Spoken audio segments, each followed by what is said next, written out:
జయధ్వనులతో దేవుని గురించి ఆర్భాటము. ఎవరు చెప్తున్నారు ఈ మాట? అమ్మా ఎవరు చెప్తున్నారు?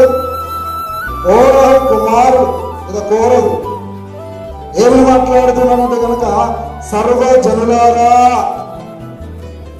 ఎవరో మనం ఒక్కలే కాదు, సర్వ జనులైన వారందరూ కూడా ఏం చేయాలట? చప్పట్లు కొట్టాలి.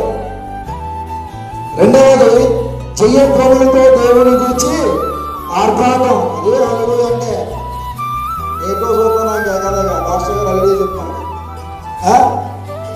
యేసుక్రీస్తు వారు గాడిద పిల్ల మీద యెరూషలేము పుర వీధులలో ఊరేగించుతున్న సందర్భంలో ఆ యెరూషలేము పుర ప్రజలందరూ కూడా మౌనముగా ఉన్నారా?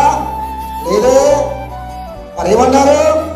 దావీదు కుమారునికి జయము, హోసన్నా, ప్రభువు పేరట వచ్చివాడు స్తుతింపబడును గాక, దేవునికి స్తోత్రం. అదే హల్లెలూయా. కాబట్టి ఏం చేయాలి? హల్లెలూయా చెప్పాలి. ఏం చెప్పాలి? హల్లెలూయా చెప్పాలి.